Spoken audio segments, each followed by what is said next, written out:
Hi, welcome to Around the World in 80s Movies. My name is Vince Leo. I am the author of the film review website Quipster.net. I invite you to check out over 4,000 of my written reviews. You can read there anytime. Quipster.net is where to go. QWIPSTER.net. While you're there, I do encourage you to check out my other podcast. There's a link to it at the site. It's called the Quipster Film Review Podcast, where I look at brand new movies, either out in theaters, on VOD, streaming services, what have you. You can check that out at Quipster.net. Today, we're going to get into a new three-part series of films of the 1980s. We just covered 3 teenage vampire movies, and this one is also going to be a vampire movie of a sort. Not quite the vampires that we traditionally know, although it kind of qualifies as a teenage vampire movie, too, because the woman who plays a vampire in this film was 19 at the time that she portrayed the main vampire. The film I'm talking about is called Lifeforce. It's a film from 1985. This film is going to be kicking off a 3-part series in which we look at aliens that are encountered and then end up killing just about everybody on board a spaceship. You know, an alien killing machine, essentially. So you can probably anticipate where I'm going to go after this one, I'm sure. Tobe Hooper is the director of Lifeforce. It also stars Steve Railsback, Peter Firth, Frank Finley, Matilda May, Patrick Stewart in one of his more crazy roles, Michael Gothard, Nicholas Ball, Aubrey Morris. The screenplay credited to Dan O'Bannon and Don Jacoby. It's based on a novel by Colin Wilson called The Space Vampires. It's an R-rated film. It does have nudity, and boy does it have nudity. There's sexual content in here, gore, violence, and language. The runtime is, well, it depends on which cut you watch, but the one that I watched was an hour and 56 minutes. That's the international cut, by the way. The American cut ran actually quite a bit shorter, and I'll get into the reasons why during the course of this review. Now, Tobe Hooper is the director here. This is a very ambitious and downright strange effort for him. It was made for the Cannon Group, and Lifeforce is based off of a deliberately Lovecraftian 1976 novel from Colin Wilson, as I mentioned, The Space Vampires, and that had a reputation of being just as weird as this film, although narratively it probably made a little bit more sense. The controlling shareholders in the Cannon Group, Golden Globus, had been wanting to make The Space Vampires for several years into a film form. I mean, starting back in 1980, they had plans to put this out into theaters, but things never quite added up. They didn't have the right elements in place to do it. Now, as far as the plot goes here, we find a space shuttle mission that's being co-funded by American and British space agencies. They're traveling to explore Halley's Comet up close. And while they're up there, they soon make a discovery that there is this strange structure, this alien ship that's hiding in the comet's coma. So they go on board this ship to investigate, thinking this is a once-in-a-lifetime opportunity. They're not going to wait for Halley's Comet to come again 75 years from now because they'll all be dead by then. So seizing the opportunity while they can, they go on board and then they find desiccated bat-like creatures, and eventually they find 3 naked human beings, or humanoid beings, I should say. There's a woman and 2 men. They're seemingly in this perpetual state of sleep, a cryogenic sleep of some sort, even though it's not quite accurate to call it that. They're all encased in these individual glass sarcophagus-like pods. They bring those pods and those humanoids on board to study, but things end up going awry in ways that we don't quite learn about until the pods are brought down to the European Space Research Center in London on Earth. The shuttle mission's sole human survivor, a man named Colonel Tom Carlsen, played by Steve Railsback, he also makes his way to Earth, and he spins this very crazy tale about what happened on board the spaceship, the Churchill, and he ends up trying to help with this mission to track down the space vampires who make their escape and begin to wreak havoc on an unsuspecting London and potentially the rest of the planet. Now, Lifeforce, as I mentioned, was adapted to the screen by Dan O'Bannon and Don Jacoby. If O'Bannon sounds familiar to you, if you're a science fiction fan, he's certainly no stranger, especially to the genre, subgenre of a space mission gone awry. I mean, he penned the screenplay for a very playful film back in the 70s called Dark Star, as well as a hit space chiller that would become an all-time classic, 1979's Alien. O'Bannon had worked with Jacoby on 3 films during the mid-1980s. This was the middle one. The others were 1983's Blue Thunder, a very underrated action gem from the 1980s, and the follow-up film from Tobe Hooper after this one, 1986's remake of Invaders from Mars. Invaders from Mars was the second of a three-picture deal between Hooper and Cannon Films because he was very successful coming off of Poltergeist. They wanted to offer him a three-picture deal with them because they thought that he was going to be the director that was going to give them inroads to bigger commercial success. I mean, they had him slated as one of that three-picture deal to film Spider-Man. That never quite manifested because of financial troubles for Cannon Films for a variety of reasons, and that will be a recurring theme as I talk about Cannon Films throughout the course of this podcast. The actual end of that three-picture deal was the director's long-awaited sequel to the film that first put him on everyone's radar, Texas Chainsaw Massacre 2. Now, despite Hooper's success in the horror genre, he wasn't Cannon's first choice for Lifeforce. The original intent was to give the reins over to Michael Winner. Michael Winner was mostly known for his lucrative Charles Bronson films that he did with Cannon, including the Death Wish series, which, by the way, screenwriter Don Jacoby had just written the screenplay for Death Wish 3 just the year before for Winner, but he wasn't credited as that. He was credited as Michael Edmonds. He changed his name because he was objecting to the extensive rewrites that were done on his film after the fact. Michael Winner had been trying to option the film from Golden Globus to make with the De Laurentiis Group, but the asking price to take it over from Golden and Globus was just way too high. They decided to partner up instead, but then it took a little too long. Michael Winner would eventually grow disinterested, and so did De Laurentiis eventually. So Golden Globus had to go it alone. They really still were keen on making this film. Now, some have compared what happens in the film of Lifeforce to an old Hammer horror film called Quartermass and the Pit. Came out in the late 1960s. It was released in the United States as 5 Million Years to Earth. You may know it as that title. Indeed, it was Tobe Hooper's intention all along. He was a huge fan of the Quartermass stories that were told on television and films from the 1950s and 60s. He grew up on these things, so he really, given that he was given the green light to make the film any way he saw fit, he wanted to use Lifeforce to pay homage to these old Hammer horror films.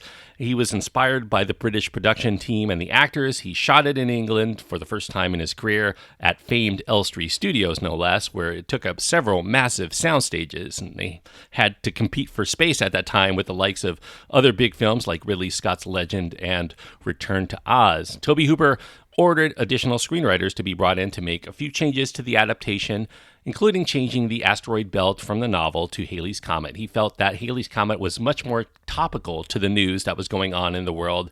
Everyone was eagerly anticipating Halley Comet's arrival in 1986. That's the first time in 75 years. He also wanted it to be set in 1986 instead of the novel's mid-21st century setting because he felt that setting the film too far in the future put a lot of emphasis on the hows and whys of life in the mid-21st century, and he felt that that was going to eventually distance the audience from the nature of the more immediately personal and the horrific relationships at the heart of the story. He felt horror needs immediacy. Science fiction has more distance. So he felt he wanted to develop those horror elements much more to the story. The novel's author, Colin Wilson, he detested all of these changes. In fact, there was a quote from him in his autobiography.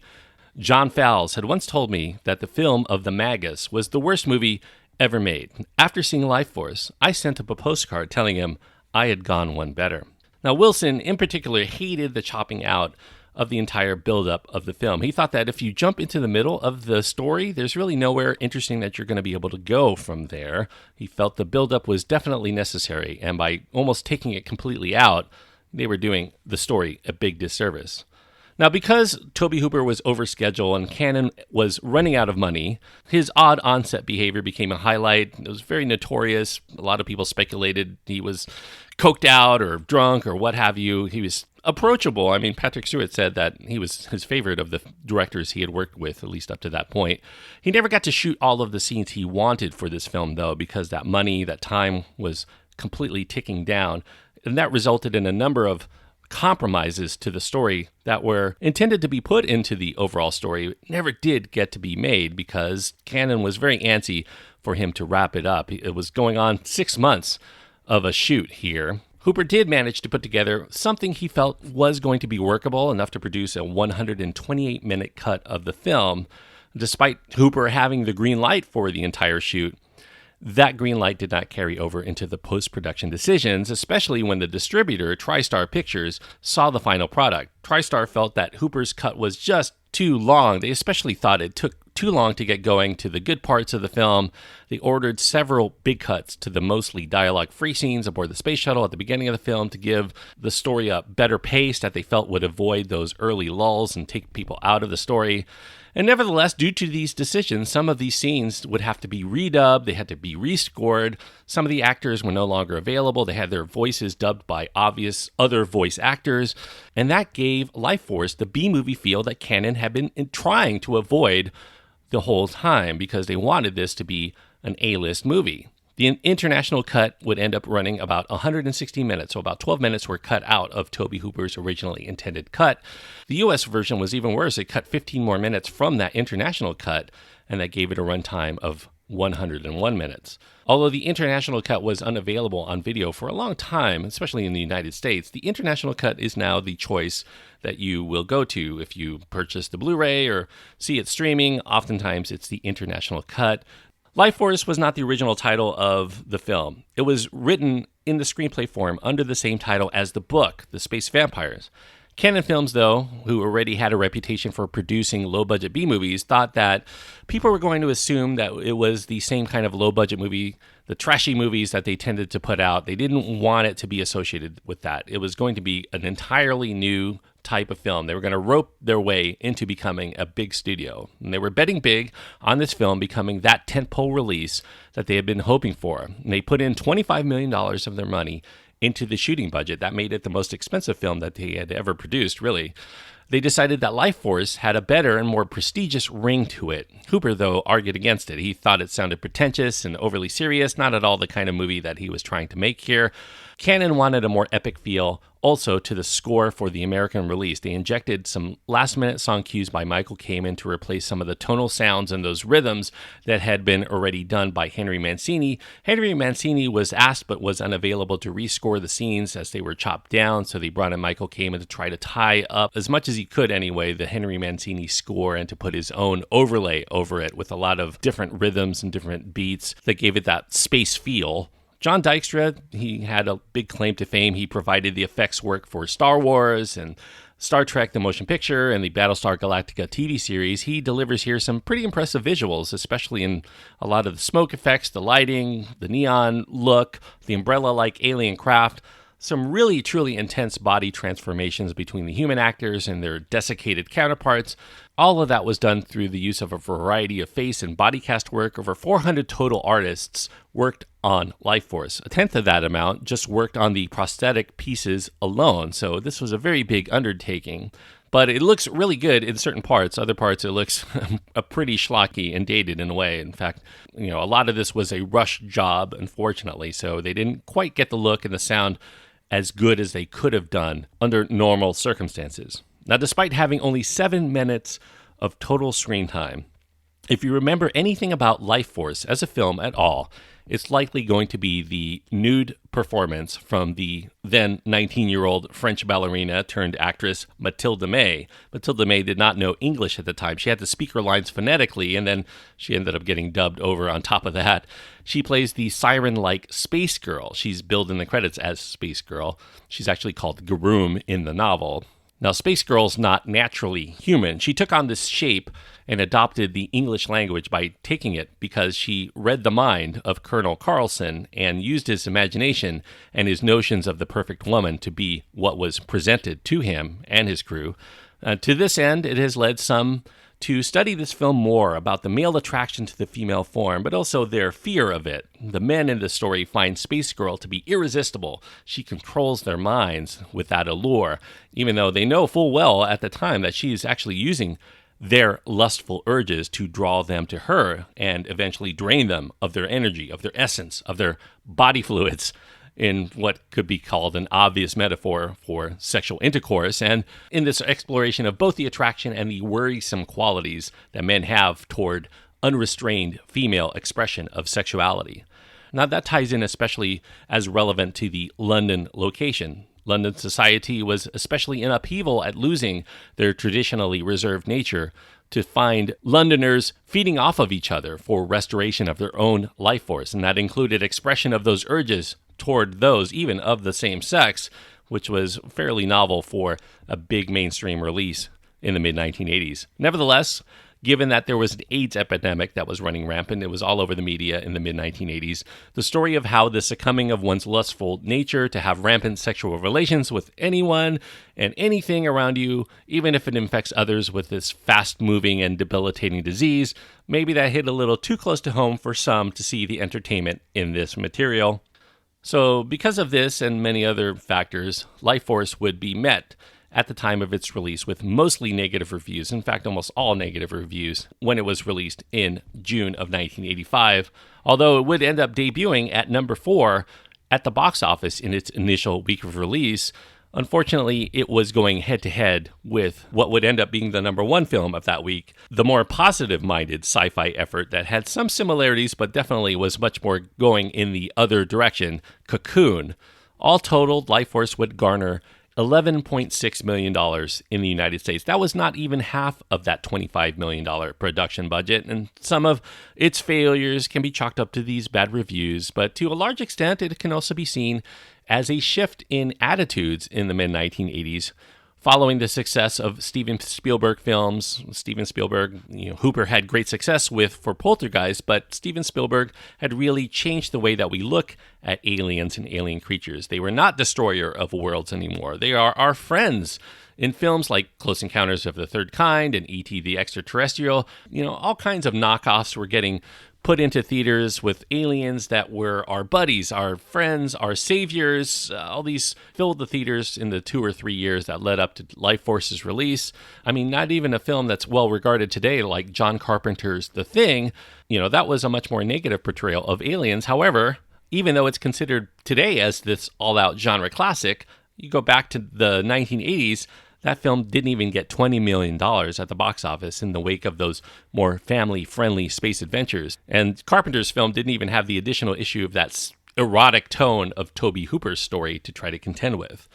Now, despite its failures at the box office at the time, Lifeforce would eventually, of course, like all these movies that I talk about here on this show, it would eventually find its audience. The audience that really appreciates it because it's weird, because it's sometimes inspired in its choices and has garnered that considerable cult following over the years among critics and fans alike. More modern critics tend to enjoy Tobe Hooper's risk-taking with the story, as well as Hooper's commitment to the material, especially in how he tries to mesh the tone of the science fiction of yesteryear from the 50s and 60s into the more contemporary notions of morbid sex and that shocking violence that really took hold in the genre of horror in the 1980s. And despite Tobe Hooper's emphasis on trying to find immediacy in his film, Lifeforce, ironically, seems much better the more it is distanced by the time and place in cinema in which it was released into the world. And for me, I think that makes it a 3-star out of 4 movie. 3 stars on my scale means that I do think that it is recommended for people who like this kind of movie. If you like your weird movies, kind of a little bit campy, a little bit offbeat, definitely high concept and all kinds of crazy, it really is this mix of high budget B-movie, in its totality. I think you're going to enjoy Lifeforce if you haven't seen it already. I don't think that this is like upper echelon 1980s film. However, I think, if you give it a shot, if you're open to this kind of movie, if what I've said sounds of appeal to you, I definitely do recommend, at the very least, you'll have a good time, even if you don't think it's a very good movie. Because honestly, it really is not a very good movie when you put all the pieces together, but there is just something about it. Maybe it's Matilda May, I don't know, but it's definitely a very watchable and enjoyable film on a certain level. So 3 stars out of 4 is what I'm giving Lifeforce. So as I mentioned, this 3-part series that I'm talking about is going to be looking at human beings encountering an alien and taking it aboard their spaceship or whatnot, and that alien ends up killing everyone on board. Of course, one film comes to mind, I think, above all others when you think about this film. That film did not come out in the 1980s, though. It came out in 1979, so just missing. However, its sequel did come out in the 1980s, and it's one I want to talk about, so I'm going to incorporate it into this 1980s show. I'm going to start off with Ridley Scott's 1979 all-time genre classic, Alien, for the next review. Of course, that will lead up to Aliens the following week. So check out Alien and Aliens for the next 2 weeks, and you're going to be able to keep up with reviews as they come out. So Alien, I'm really looking forward to that. I've probably seen it about 20 times. I probably don't need to rewatch it again, but I enjoy watching it so much. Of course, I will do it for the review for next week. So definitely looking forward to that.